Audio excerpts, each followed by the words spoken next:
You are listening to a special edition of the Purdue Report with Jake Dunn, and it's only on the Central Indiana Sports Report.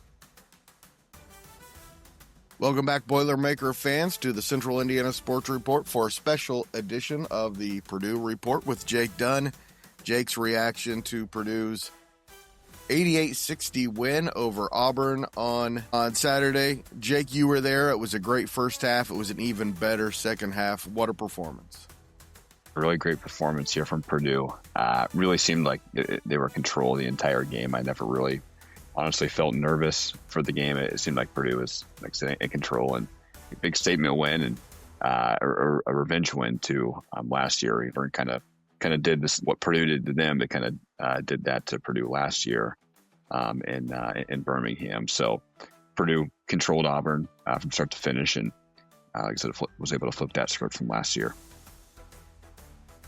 It's like Matt Painter said, you shoot 56% from the field, 46% from the three-point line, make all your free throws, and out-rebound your opponent by 10. You're going to win every time.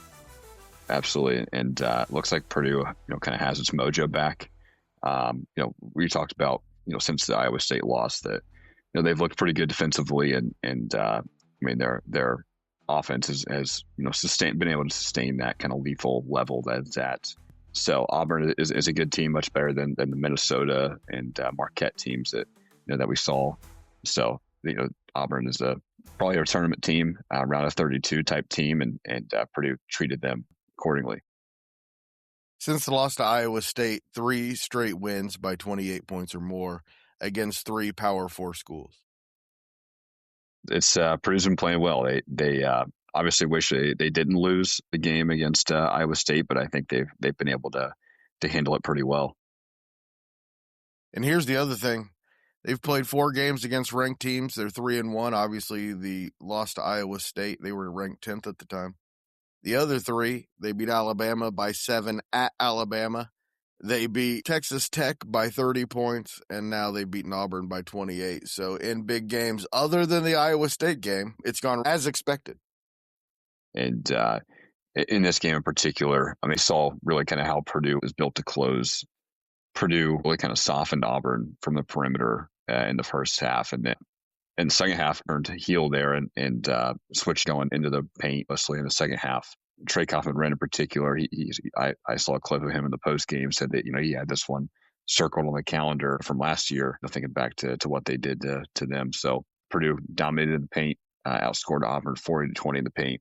And really good to see that against a good SEC team. Shooter depth we've talked about. Even with Fletcher Lawyer going over 7 from 3, Purdue is still able to shoot 46% from deep. They went 12-16, and that's pretty scary. Thinking about when it comes to tournament time, it's going to be pretty hard to beat Purdue when they're shooting like that. But from a ball movement standpoint, Purdue finished with almost a 2-to-1 assist-to-turnover ratio for the game. Finished at 1.91. 33 baskets, especially when you're working inside out.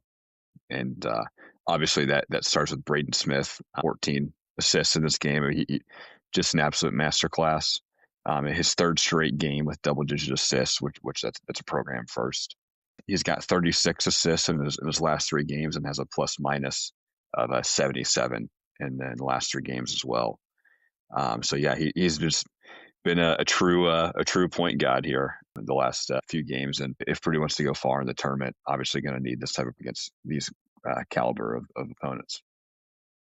Jake, I've been watching basketball for a long, long time, and there are very, very few that I've ever watched that you could watch them play, not score a point, and tell that they're the best player on the floor.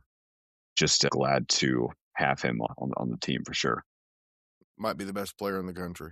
And they mentioned on the broadcast yesterday his scoring's down this year. His play definitely isn't down.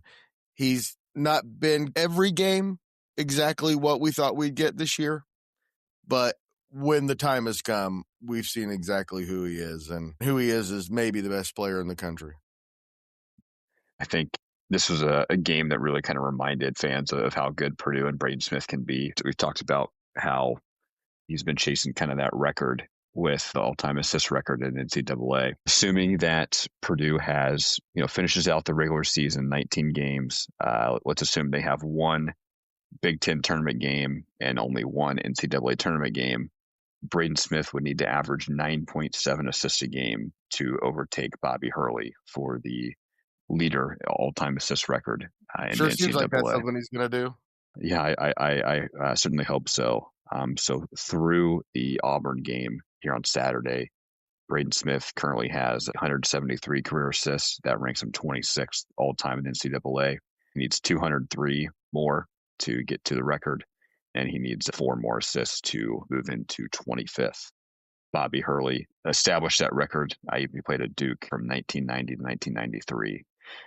Braden Smith's got a good shot here if he keeps racking up assists like this, against teams like this.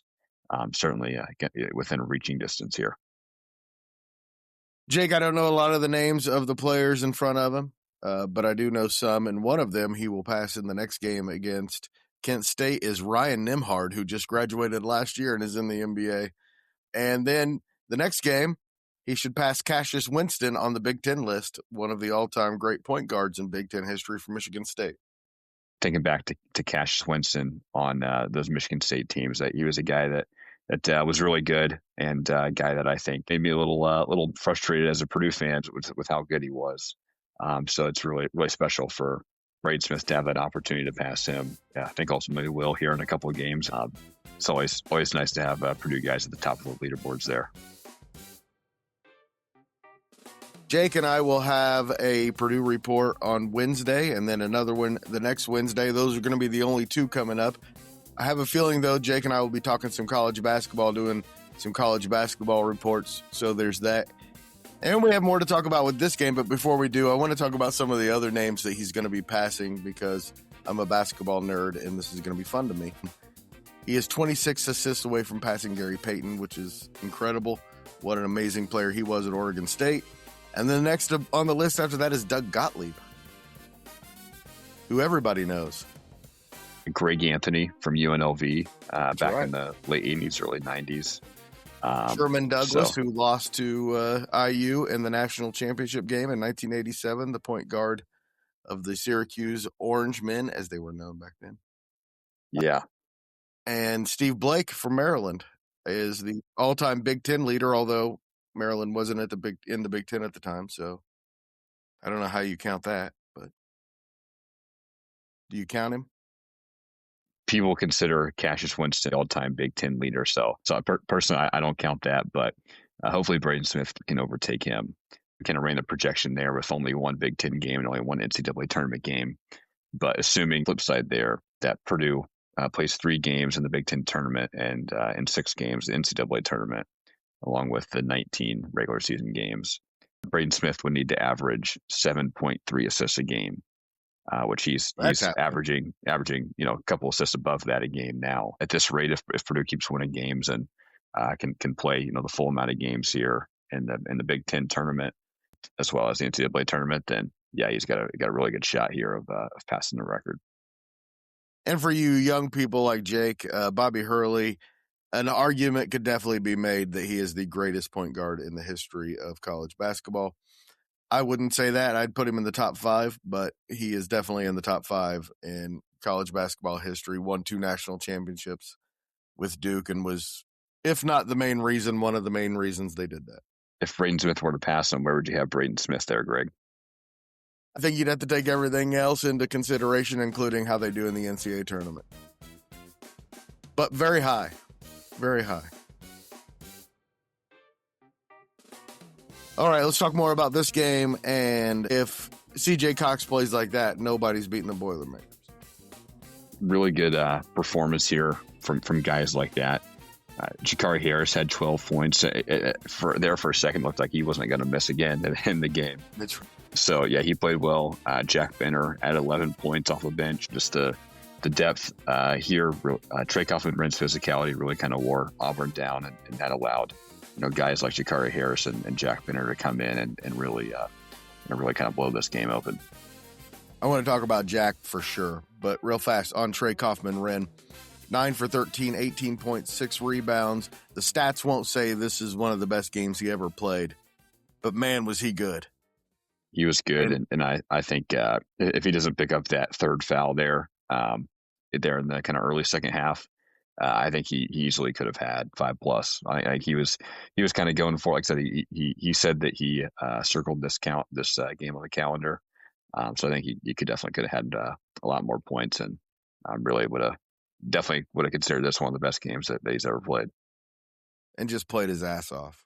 Whole team did. It felt like really good performance from the team here, and something that's kind of encouraging as a fan. Seeing the guys rebound from the Iowa State game. It's kind of their first real test. We talk about Marquette and Minnesota not really being big tests. So nice to see a good team like Auburn come in here, and Auburn, lost to Michigan by 30, lost to Arizona by 29, and now lost to Purdue by 28. So they're getting better, I guess, against these really tough teams, but still kind of continuing the trend here of getting blown out by some of these elite teams. When I was the sports editor at the News and Tribune in Jeffersonville, I got to cover a sectional game. Trey Kaufman-Renn played against Jack Benter. And as a Purdue fan, it was really cool to be able to see that. Never in a million years did I think that Trey Kaufman-Renn would turn into the player he's been. And never in a million years would I have thought Jack Benter would be a guy who's going to be a key player on a national championship contender as a freshman. He is that good. He really is that good of a player. And I never saw it in high school. I never saw that he was going to be this good. I think his physicality stood out here too. Obviously the threes, but he was in there trying to draw charges, going for loose balls, getting rebounds and just being tough. He's really developing it into a Big Ten player here. I would agree with you coming into the season. Not sure I would have believed you if you said that, but so he's becoming more than just a shooter, which is good. Definitely something that's going to be needed here in March. We could tell early on that Painter loved him. He was getting minutes we didn't expect him to get, and we're starting to see why. Not only is, you talked about doing the dirty work, the tough guy stuff, the going to the floor, taking charges, 4 for 4 from the field, 3 for 3 from the 3-point line. This guy can really play.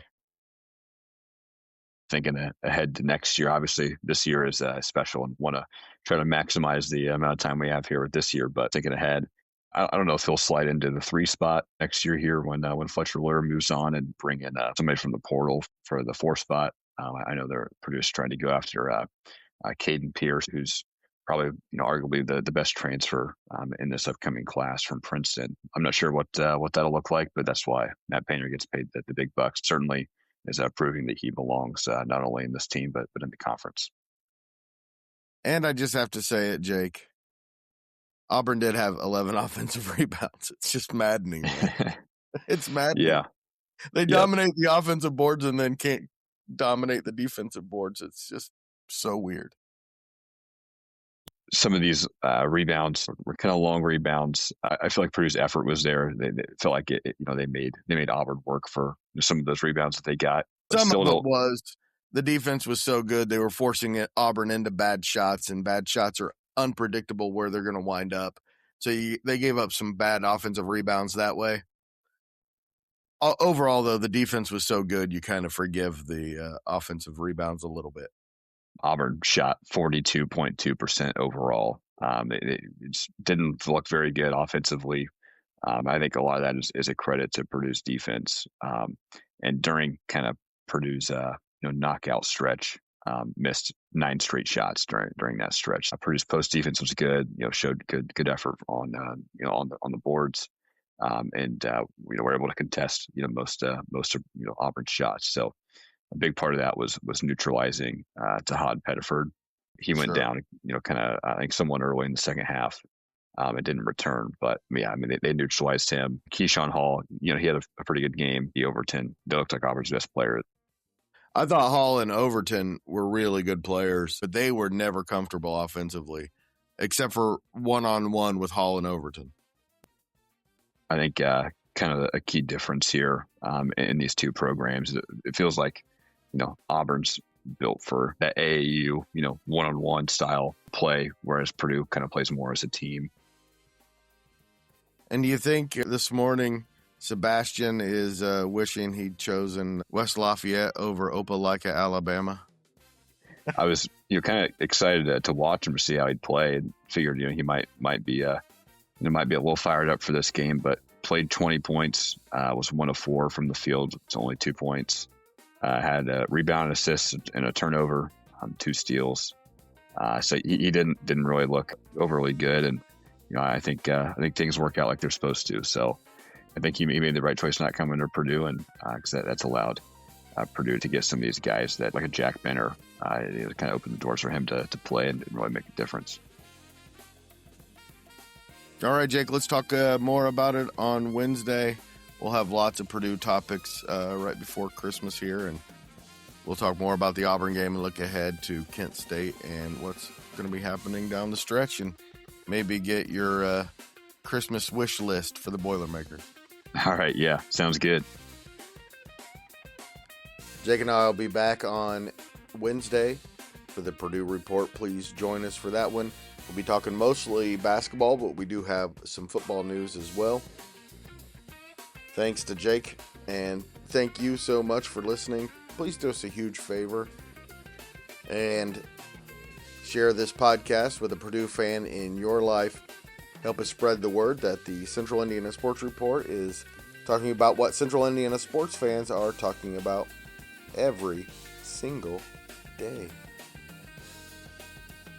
We got like 30 seconds left before the end of the podcast. You got anything to say? Maybe you should sing a Christmas jingle. Ooh, Christmas jingle. Christmas comes this time each year. Is that good? Yeah, that's undeniable too. It is undeniable. It's my favorite Christmas lyric. Right next to Christ our Savior was born on Christmas Day. That's right. What are the chances? Central Indiana Sports Report is a product of ITG Media, and I love Susie. Chances are 100%. I think we're taking both of those a little out of context, but still. Regardless. Yeah. It's an asinine thing to say. I'm not going to tell anybody here still listening Merry Christmas, because they're going to be back on Wednesday to listen to the Purdue Report, and I'll tell them then. That's right. Are you still going? I thought you already said. It's over. It's been over for like 25 seconds. I just haven't stopped it yet. Yeah. Do you think there's any... Oh. Did he not fair catch it? Good. Guess not. Do you think there's any chance anybody's still listening? No, there's no chance anybody's still listening. Go away. There are other podcasts on our network to go listen to. Go listen to those.